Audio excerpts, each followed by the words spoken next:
Okay, so welcome everyone. It's an exciting one today, and today we have a very special person with us. But before we go into that, this is Destiny Education, and you're welcome to another episode of our live section. Today's session is titled "The Power of Data Literacy." So, whether you are someone striving to learn data, everything about data, or you're someone who is learning a skill or have a business already, you can join this conversation. You're welcome, you're welcome, you're welcome. Today with us, we have Aderonke Shogbola with us, and our beautiful guest for today is a data strategist and business intelligence expert with 13 years of working experience at eTransact, and Aderonke processes electronic eTransact rather processes electronic payments through its switching platform. She's a current learner with American Intercontinental University, of course, one of our partner universities. Aderonke is currently studying a master's in information technology, specifically data analytics. You're welcome, Aderonke. Thank you so much, Isoioma. Good evening, everyone. Yes, good to have you. Hope your day hasn't been overly stressful. Well, what can I say? Meetings after meetings, but hey, we're here. We move. Great, great, great. So let's dive into the business of today. So when we talk about data, data is like the power, the engine behind almost everything in today's world. Businesses depend on data and all that. So why data literacy? Considering that it's a critical skill for professionals, in today's data-driven world. So why data literacy? What do you think, Adirunke? Isoioma, I'd like to ask you a question as well. And I start by Okay. saying this. You're in a new city, right? You do not have Mm, Google Map. great. You don't have Google Map. Mm, And you need to get okay. to the venue in 5 minutes. You don't know your routes. Okay. What do you do? I can't even imagine that. Yeah. So, see, I would say not being literate with data is like navigating Lagos traffic. Well, I stay in Lagos, so let me use Lagos as an example. You navigate Lagos traffic Okay. without Google Maps. You are bound to Mm, get stuck, right? You take definitely. unnecessary detours, you get delayed along the way, you end up wasting time and resources. Now, data True. literacy would equip you with tools that you need to find that you need to use to find the fastest route, right? So Okay. let's say um, understanding your customers better, improving your processes, whatever it is your business is into, you need data. And not just data, you need to be literate enough to use the data intelligently and analyze the data for you to make better business decisions. So where I work, yeah, for example, we handle millions of transactions daily. Okay. So data isn't just important, it is everything. I mean, there's a slogan in my department: data is the new oil. Data is the new oil. And without understanding the story, right? The story, because the data is telling us a story, right? So you have a series of a lot of numbers on spreadsheet. There's a story behind those numbers. You need to listen and understand the stories. And if you don't understand the stories behind your data, you will be operating blindly, right? So data literacy True. ensures that we can anticipate roadblocks, right? You can adapt to changing conditions because things are changing, Isioma. Things are evolving by the minute. And you need to make sure that you can make decisions that keep you ahead of your competition. So, yeah, it is a critical skill for all professionals, not just a data analyst or a business analyst. Every professional needs to be data literate. That's my take on that. Wow. Wow. Wow, that's such an insightful perspective, and I like how you touch on the highlights you give touch on every part of modern work, right? I like how you touch on the relevance in the evolving workspace of today. Mm-hmm, That's so great. mm-hmm. So when we talk about, I would like to ask, when we talk about data literacy, what are the key components professionals need to focus on? How can they go about building these Mm, skills? You know, mm. Okay, so let me just break it down to be easy and simple because I know we have viewers that might just want to be starting out. So I wouldn't want to scare anyone. It's really exactly. easy, right? It's really easy. Just three components that you need to have in mind. Number one, you need to understand your data. That is one, right? Number two, you need to be able to analyze your data. All right. So that's the next level. Now, number three is you need to be able to communicate your insights effectively to make business decisions.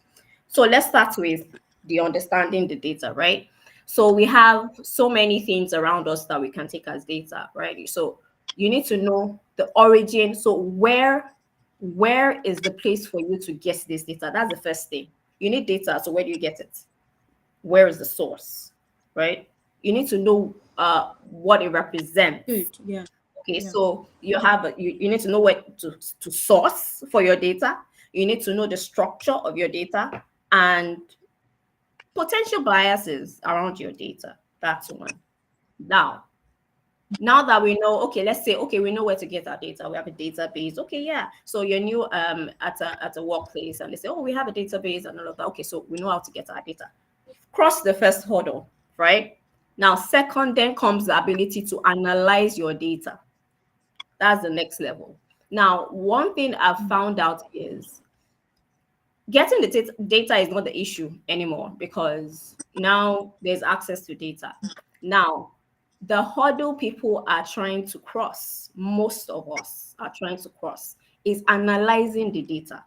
So let's say you have spreadsheets data and you don't know how to use Excel. Isoioma, the first thing I would advise anyone who wants to go into data, you must know how to use Excel. That's your basic bread and butter tool. You must know how to use Excel. So analyzing data, you can use tools like Excel. You can use analytical tools like Power BI, Tableau, Python. That's the higher level, right? But basics like Excel, Power BI, Tableau, fine. You must know how to use this tool to analyze the data you already have access to. That's the next level. Now, you ask me how do I do this? There are workshops, there are videos online, right? That people they easy access to That's learn these things. Yeah, so you can develop yourselves, learn Excel, learn Power BI, join workshops, and then you need to be hands-on. So it's not just theory, right? You're just listening to videos.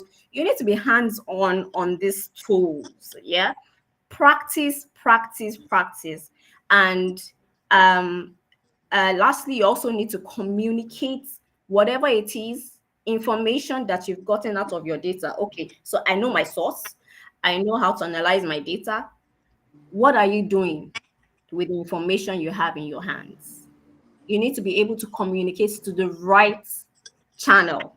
The people that need this information, they need to have access to it. Now, true. communication is now the third level, and you have to be clear and actionable for you to communicate those analytical insights that you've gotten from your data.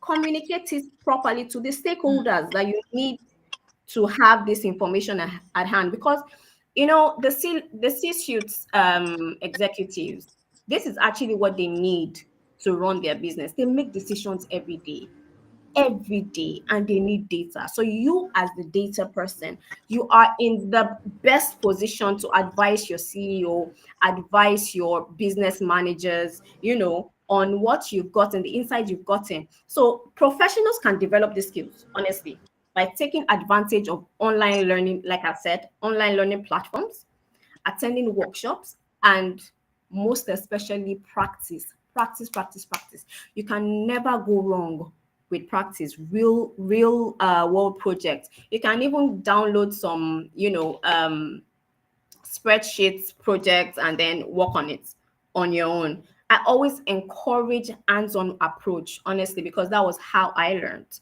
Yeah, when I was starting off my career in 2009, because nothing beats Interesting. learning doing.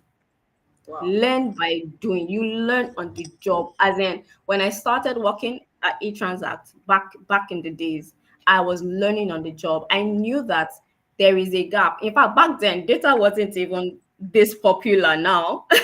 It wasn't this popular now. So you can imagine if, I was waiting for somebody to come and teach me.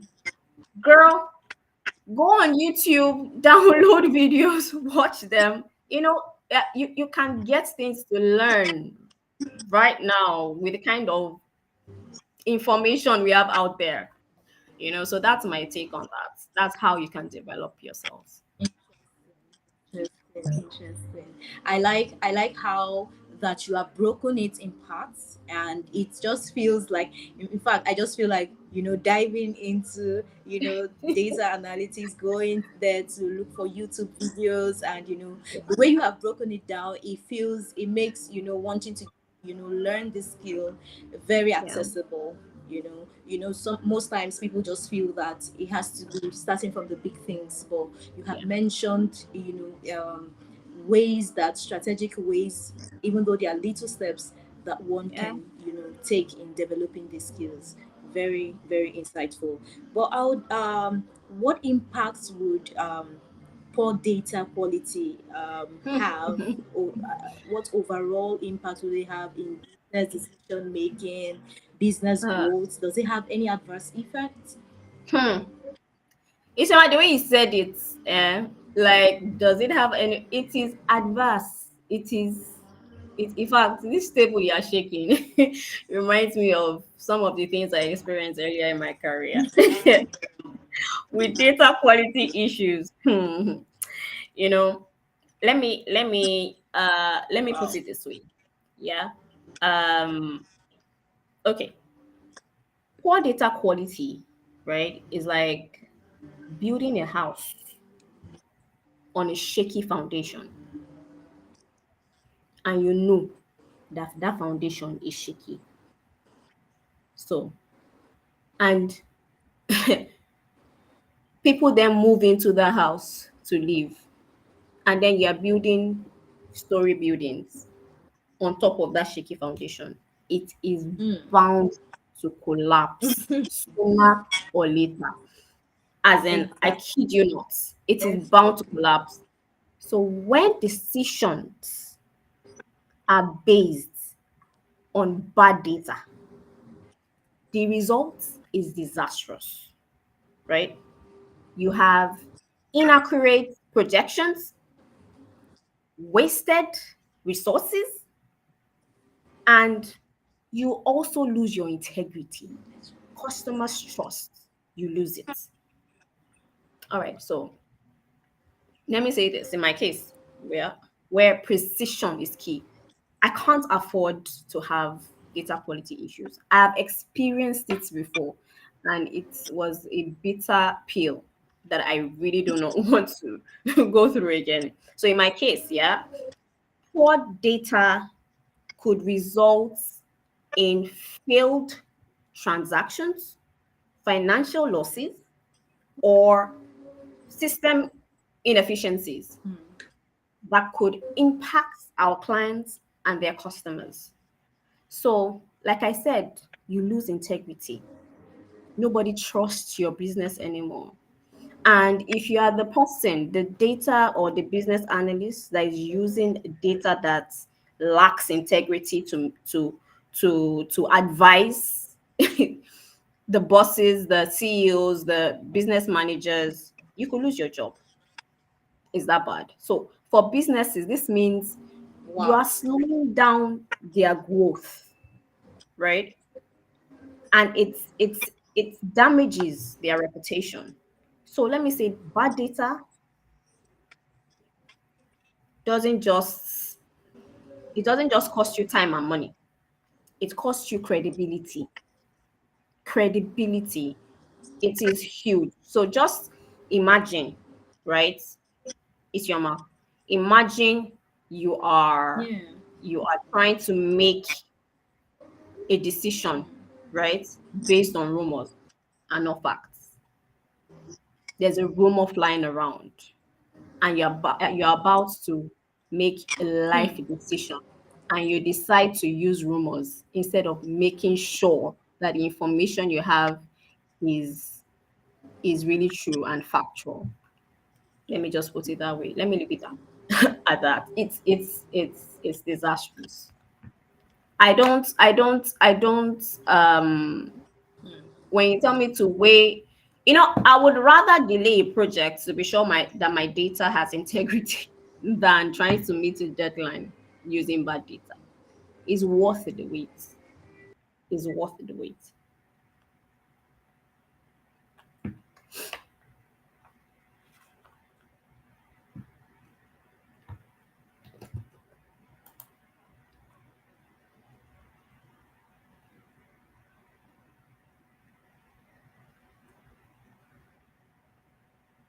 Hello, Maya, can you Isioma, can you hear me?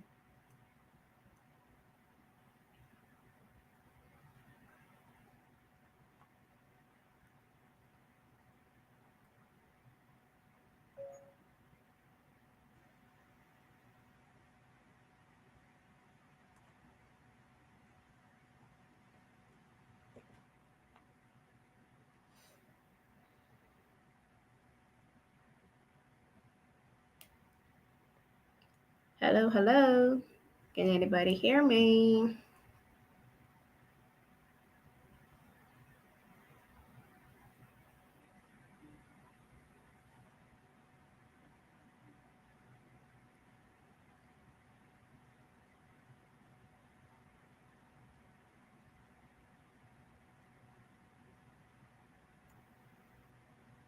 Okay.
Hello, Oh, Aderonke, I can you see hear me? you. Oh, yeah, I can hear you. Oh, I can hear you. sincere apologies. I think there was a technical issue. I couldn't hear you any longer. Okay. Yes. We'll just pick up from where we left off, and All right, no problem. we were talking about data quality. Yes. I'll just head over. You said a lot of things. You mentioned Mhm. the importance of the risks involved in poor Yes. quality data, Yes. and the effect it could have in business decisions. And Yes. I got it got me thinking that with what we know about the effects that poor quality data could have in business Mhm. decisions, Mhm. what are the best practices for identifying and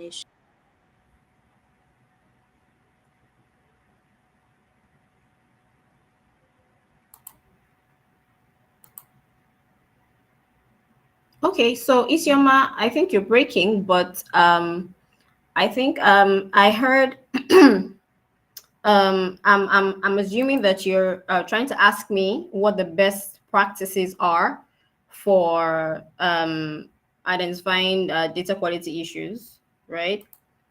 Okay, so I don't know if everyone can hear me and if I can proceed. I think our network is a bit shaky. Okay, fantastic. All right, thank you for the confirmation. All right, so yeah, best practices are. Okay, so let me use something the audience is familiar with. We're all Nigerians now. We like jollof rice. All right, um, so let me try and coin it this way. All right, so ensuring that you have a great data quality starts with creating a robust process. So, like I said, let me use jollof rice, the process of making jollof rice. Like we're all familiar with that, right?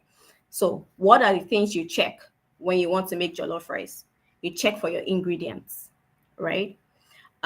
You separate the bad ingredients from the good one. You clean up your ingredients, yeah, and then you monitor the cooking. It must not burn. Well, sometimes some people like bottom pot kind of jollof rice. It's sweeter, right? But you have to monitor the whole process.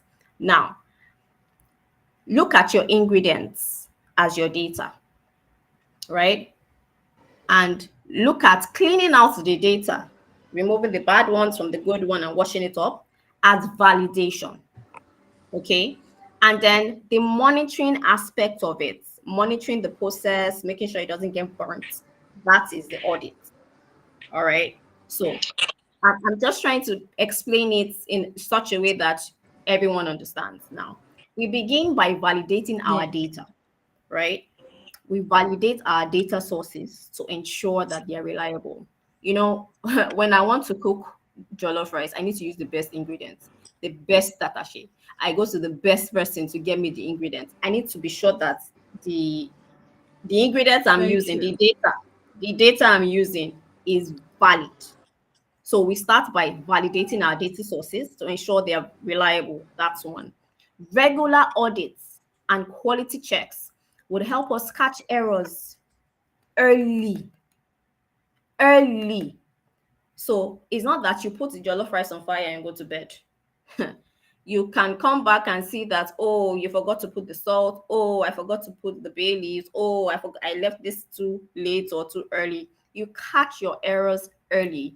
And automation plays a big role in minimizing human error. I can't say this enough. There are some processes that need to be automated. There are some things that should not be left to human human interventions. You need to automate these processes. It's also important to establish clear data governance.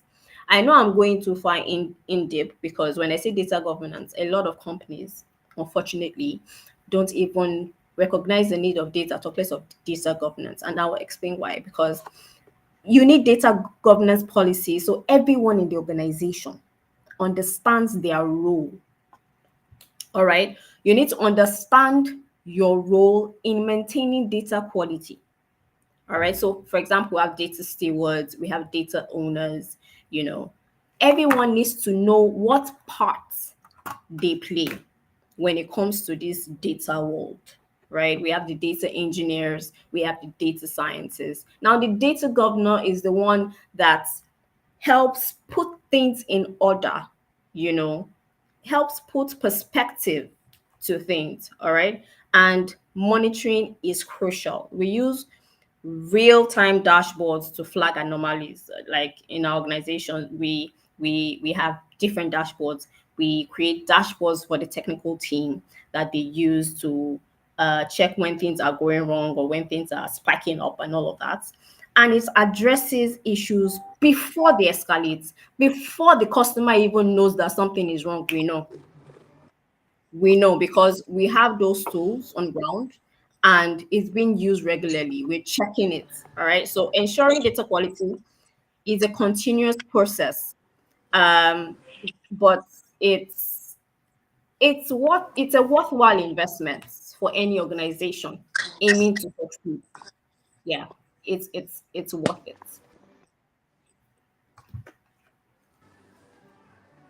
So, Aderonke, Yes.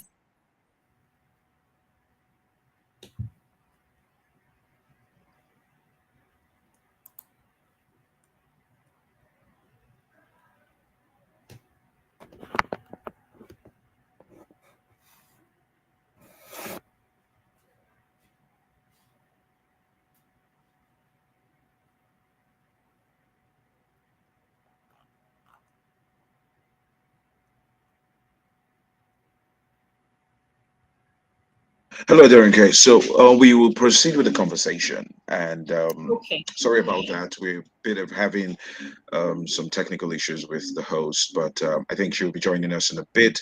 So let's move forward with the conversation. Yeah. And All right. you've spoken extensively about the the aspect of data when it comes to business, setting up with teams, and Mhm. all that. So I think you touched about how organizations can measure and track improvements. I don't know if you've Yeah. touched about that. Yeah. You've talked about that, right? So Yes. let's move on to the next one. So let's talk about your your experience with data. Let's talk about your experience as a data expert. How did you um, create the passion for this? Because I know that most professions, it Yeah. starts with a passion. Yeah. Sometimes people want to be involved with skills and then they get to learn new skills, but they never find the passion for it, right? Yeah. So, how did you build the passion, or was it there from the get go Okay. on So this career path? Yeah. thank you. Thank you for that. And you're taking me back to memory lane. So yeah, I actually didn't start my career as a data strategist. I actually evolved to becoming a data strategist. I initially was a system analyst. I was part of the operations team. What I used to do back then was track transactions on the system. We go to the back end, check for data from the database, check for failed transactions, try and troubleshoot and then rectify issues. When there are failed transactions, we reverse. It was a repetitive task, I must say. Like, you come to work and you do the same thing every day. Yeah. So I got tired of doing that. Yeah, and thankfully I had some colleagues that were also trying to build up the business intelligence department. So it was a fresh and new department in the organization, and they realized that I was tired of doing the same routine job every day, and I was thinking, if we have if I can bring in my expertise on the database, I see this data, I understand um the issues, right? If I can bring it and merge it with what the business intelligence guys are trying to do, I then said, okay, you know what, I'm going to jump into this data analysis analytics career. And then it gave me an edge, coming from that kind of experience of SQL database. I had the wealth of knowledge in that area, and then I ported to data analytics. It was pretty easy for me, because I was already good with Excel, and I realized that I could make things easier for my colleagues back there in transaction processing, because it made it easier for us to bunch up, okay, these are the issues that I know that we are facing. And it was so liberating that I could change people from doing routine jobs and giving them tools that will make them more productive. I mean, it was so liberating. And I was excited that, okay, so this can actually get done. So I brushed up myself, the areas that I wasn't really good at, Power BI as well was one of the really key tools that helped propel my career in data analytics, yeah. So from there we got a whole lot of team members that were into data analysis, and the job kept on growing. We had more projects, and then the organization started realizing that, oh, you can do this with data, and everybody got interested. So it was the excitement there for me. It was that excitement that I'm actually doing something that would make the other departments productive.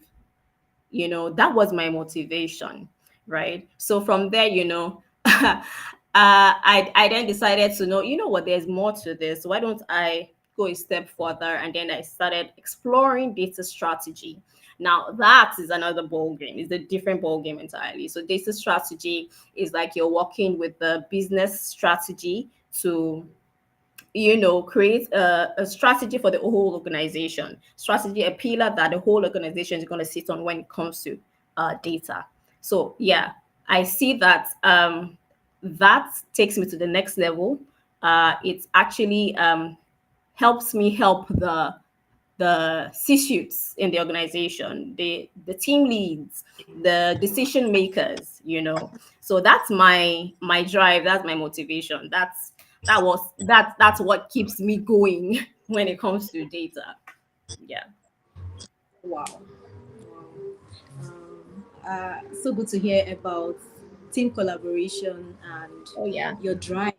Well, excellent. So before I went out, I wanted to ask you. Yeah. It's interesting what you have shared so far, the Mm-hmm. experiences you've had, and having to learn Power BI. Mm-hmm. Um, Mm-hmm. I would like to know, is there like a real world example you could share that demonstrates the business benefits of strong data literacy and best practices, that's quality practices in this field? Okay, yeah, sure. So like I explained earlier, I came from a department where we do things repetitive tasks, right? And yeah, so my being able to merge my knowledge coming from the system um, analyst world, right? Database administration, system transaction processing. I'm merging it with the business intelligence aspect. It actually helped me help my colleagues. I mean, it's liberating, like I said, when you see that your dashboard is being used at meetings, high level meetings, even low level meetings, even small decisions are being made based on the information you have provided. Now, for example, we once noticed through transaction data that there was a recurring technical issue. Like I mentioned earlier, my company is a switching company where I work. It's a switching company, and we work with a lot of telcos, right?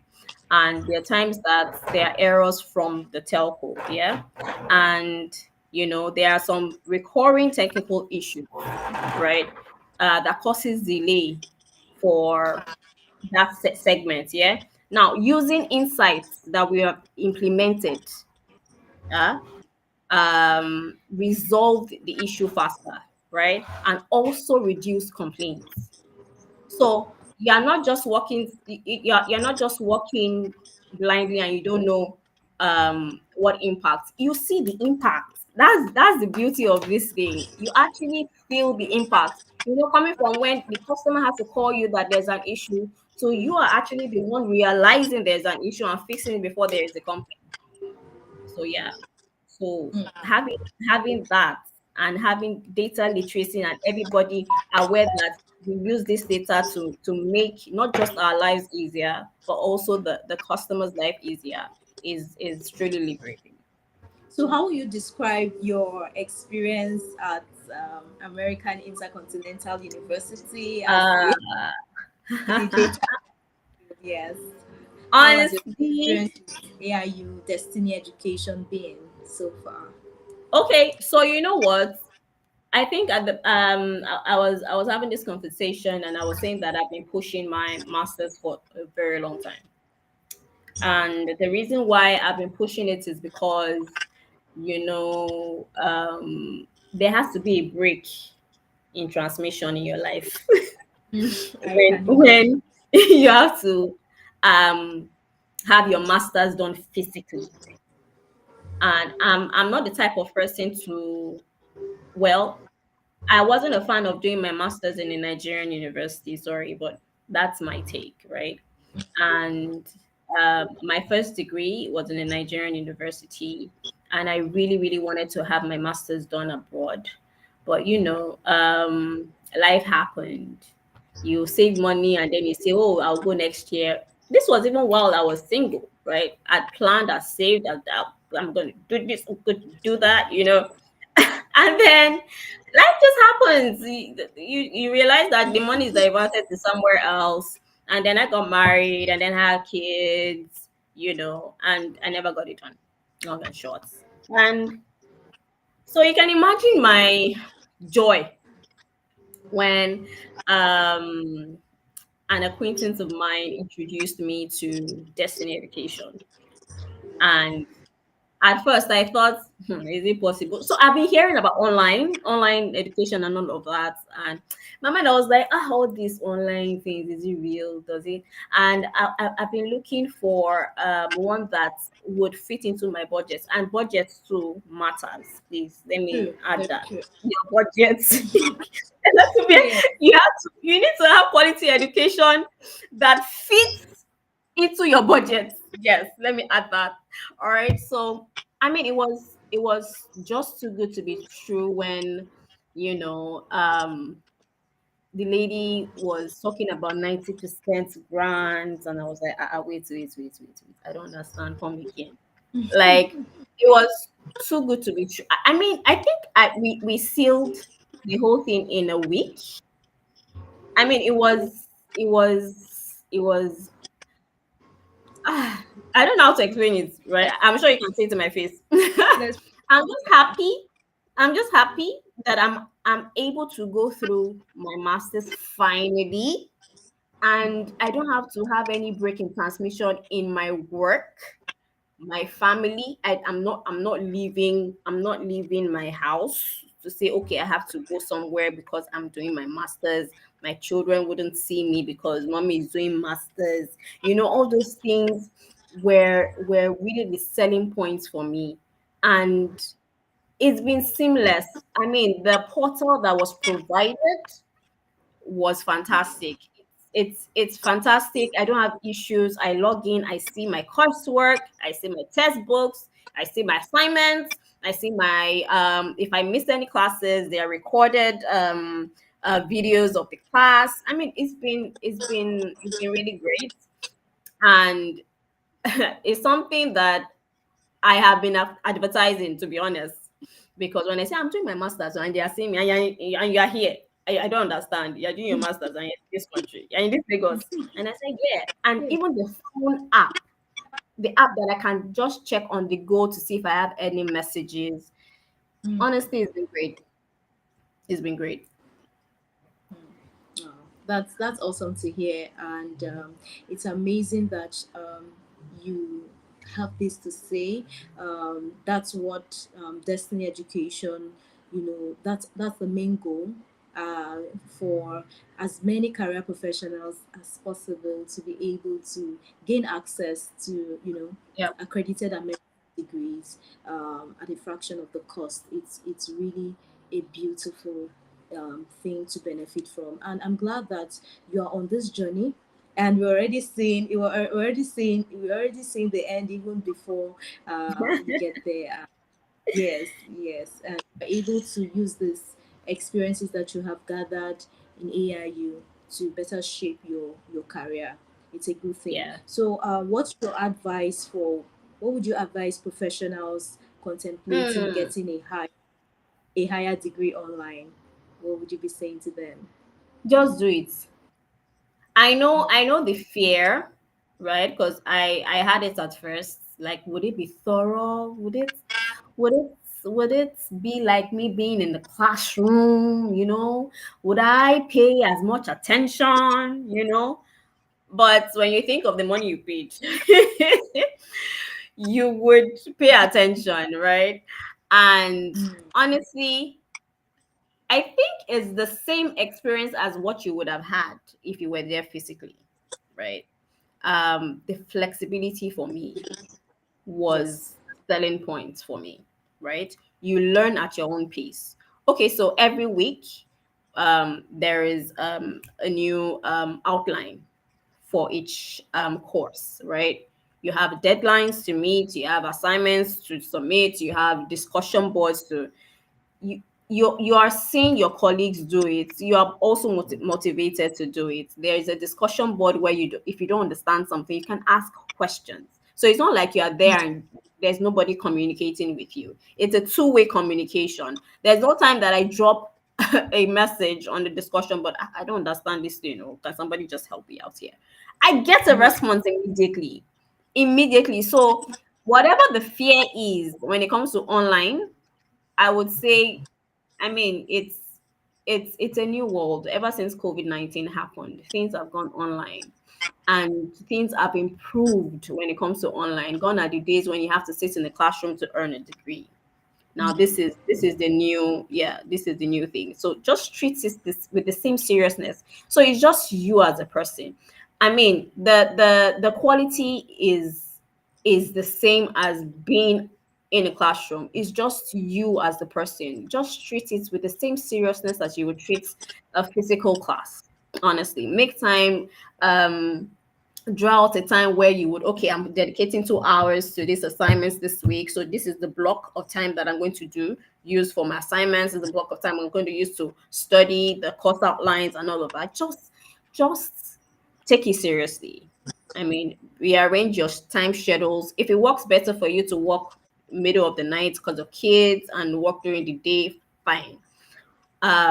Just make sure that you know you are dedicated to this and getting mm, it done, because the the opportunity that's been given to us now compared to back then when you have to travel to America to sit in a class, I mean, mm. it is worth it. It's worth me waking up in the middle of the night to finish a course assignment. So I would say you should take that leap as a professional. Mm, that's good. That's good to hear. And seeing that you are a working professional, a Yeah. mom, wow, it's Yeah. amazing how you have Yeah. been able to navigate all this work life Yeah. and that balance. It's really Mm. amazing. But Yeah. I'm curious, what would you say about Destiny Education? How's been your experience with Destiny? Honestly, I mean, I love the kind of attention. I feel like an only child. I feel like an only child. Like, the attention that's been given to me is like a sports brat. There's no message that I drop, I get a response immediately. Even when I was trying to make my fees, I remember when I was trying to make my very first fee, the assistance that I received, I mean, it was just gracious. I'm thankful for the way the team has helped me, especially my admissions officer Mayan. She's been fantastic. I mean, there's no message I drop in the middle of the night. If she sees it, she would respond. I mean, if she doesn't see it first thing the next morning, she would respond. And the way she helped me navigate, okay, you need to have this, this is what you need to do, this is the person you speak to, you're going to receive a call, you're going in my mind I was like, yeah, CVIP treatment. So it's just been fantastic, honestly. Your customer service, my customer service experience with you guys has been fantastic. A star. Awesome, awesome. Thank you so much. I am glad to hear your experience. And that's what the interesting thing is that for every student we have had to, work with, Yeah. this is just what you're saying. It's almost it's exact same testimony. Mm. Destiny Education has been able to craft a seamless process for, students, individuals, professionals who want to get something better, who want to get, quality Yeah. education, American education to be precise, an Yeah. accredited one as well. Destiny Education has been able to help, so many of these professionals get their dreams. It's one Yeah. thing to have a dream. It's another thing for you to get the best place or the best Yeah. organization to help you achieve that dream.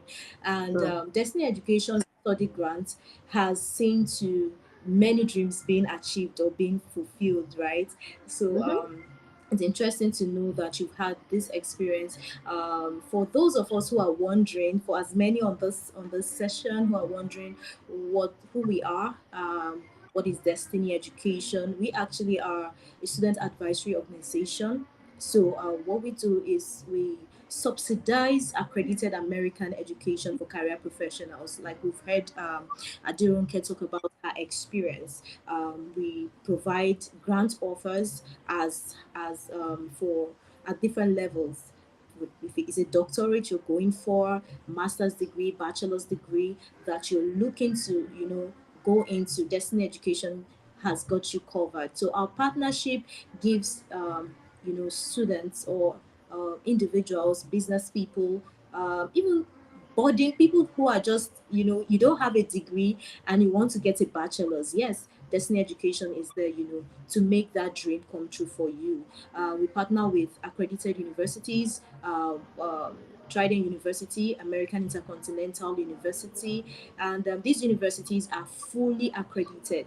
A regional accrediting that you can use the degree, in any country, and you are able to immediately, use that degree for meaningful things. You are able to get the chance to better your career, right? And, improve your chances of, getting something great in the global job market. So it's a really interesting opportunity that you would want to take advantage of. And Aderonke, it's been awesome. I mean, it's been super insightful having you here with us. You've shared so much, the wealth of experience. I hear you speak, and I just feel like a data analyst right now. I mean, so Thank you it's so much really for been having awesome. me. Been awesome hearing you speak, and it's an honor to have had you here. And we want to appreciate you for your time. Thank you for being here with us today. You are an amazing personality. I love the warmth, the way you speak. It's been interesting, Thank really. you, Thank you Sioma. so much for us But then Destiny again, I think Education. there's a question in the chat room. I can see a question here from Oluremi Adedayo. Yeah, she was asking, what tool do you use mostly in your data analytics? Is it, oh, okay. Okay, so for me, mostly I use Excel and I use Power BI as well. Not much of Tableau. And then she was asking for pros and cons. Okay, so Excel, it's a tool that should actually be used by everyone. You can use spreadsheets for documenting your numbers and all of that. So you just need to learn how to use it properly. Like I mentioned earlier in the interview, you can go through courses on YouTube on how to use Excel. There are also training facilities that actually give trainings on Excel as well. Power BI, you need to have a license if you are going to have to share your dashboards with team members so that they can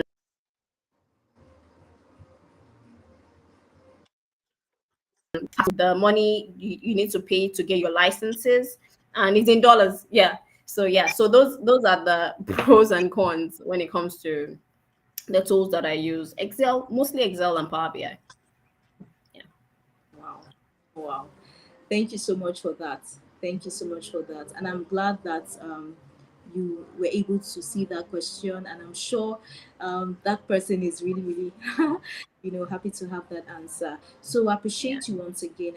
Okay, we do not take this lightly. And from all of us at Destiny Education, we want to say thank you. Thank you for joining this conversation. Thank you for Yep. sharing the insights that you have shared. Been useful, and I'm sure for as many that are here who are thinking or have been thinking about venturing into data analytics and learning this Mm, skill, they have mm. really gained insight and they are inspired to Yeah. pursue their dream. Thank you so much. Thank you so much for having me. Yeah. Thank you. Yes, all right then.